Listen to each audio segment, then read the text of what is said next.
Dragon फ्रूटची बाग आहे ती किती वर्ष झाली साधारणतः?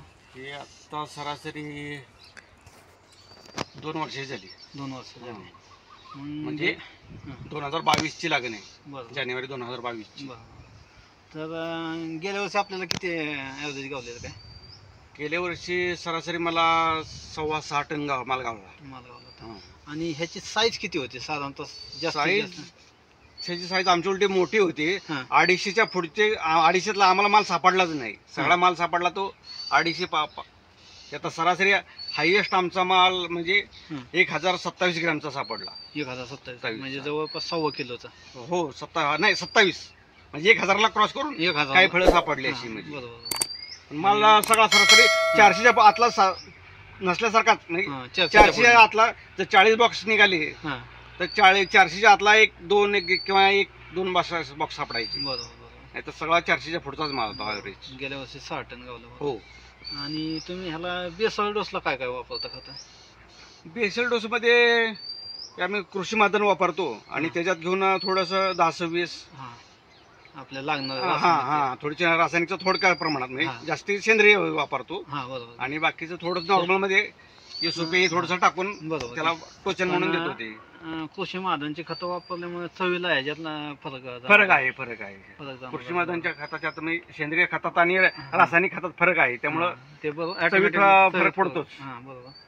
आणि साधारणतः आता तुम्ही बेसल डोस कधी भरलेला? आता पाठीमागे भरलाच नाही. उन्हाळ्यात भरलाच नाही. भरायला पाहिजे होता आम्ही पण भरला नाही. पाणी नव्हतं त्यामुळे काहीच करता आलं नाही. बरोबर. आता आम्हाला बेसल डोस भरायचा आहे. 2 दिवसात उद्या परवा 2 दिवसात भरणारच आहे आम्ही. आता म्हणजे तुमचं जानेवारी फेब्रुवारी जे बेसल डोस भरायचा असतो तो भरलाच नाही. पाऊस नसल्यामुळे मी काळजात पाऊसच नाही आम्हाला. बरोबर. आता पाऊस झाल्यामुळे आता पाऊस झाल्यामुळे ही सुरुवात झाली. नाही तर आम्हाला म्हणजे आता तुम्हाला पाऊस झाल्यानंतर हे फळांची फळ धारणा झाली. हो. आता फळ धारणा म्हणजे एवढे मार्च एप्रिलच्या नाही एप्रिल मे मध्ये जे पाऊस पडला ना त्याच्यात आता हे सेटिंग झाली. बरोबर. हे सेटिंग झालं पण सेटिंग असं आहे की मस्तच येणार नाही एवढं सेटिंग भरपूर सेटिंग झाली. आणि आता नवीन बी सेटिंग डोळे निघायला लागले. नवीन मध्ये पण प्रत्येक म्हणजे ह्याला आहे म्हणजे कळी निघलेली आहे. एक 10% झालं म्हणजे माल काढला पण सरासरी सेटिंग चांगलं झालं. सेटिंग चांगलं झालं तरी पाण्याची कमतरता आहे. पाणी नाही 2 महिन्यात 2 वेळाच भिजवलं आणि ते बी तास भिजवलं पण पाणी नसल्यामुळे काहीच केलं नाही. बरोबर. पूर्ण उन्हाळ्यात सनबर्नी हे होईल त्यामुळे पाणी बी दिलं नाही. बरोबर. आणि महत्वाचा विषय की तुमची मुळी लय वाढलेली. मुळी पूर्ण बेड मध्ये आत मुळीच आहे सगळी. आतमध्ये मुळी त्यामुळे त्याला भर घालता येणार इतक्या मुळी आली. आता तुम्ही ह्याला सॉइल केअर वगैरे वापरता ना? हो. त्याच्यामुळे तुमच्या सॉइल केअर मुळ्यांची पण वाढ चांगली मुळीच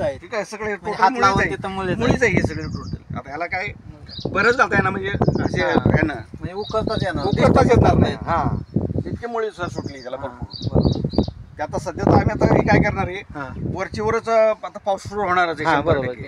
त्यामुळे आता वरचीवरच आम्ही त्याला ती खत बरोबर टाकणार आहे आता. आणि मग बाकी सगळी लिक्विड मध्ये अशी ड्रिपवारे सोडणार आहे. चालेल. तुमचं नाव? माझं नाव राजाराम बळीराम घोरपडे, राहणार वाघाव. मोबाईल नंबर सांगा. Mobile number 9657 94 71 72. धन्यवाद. ठीक.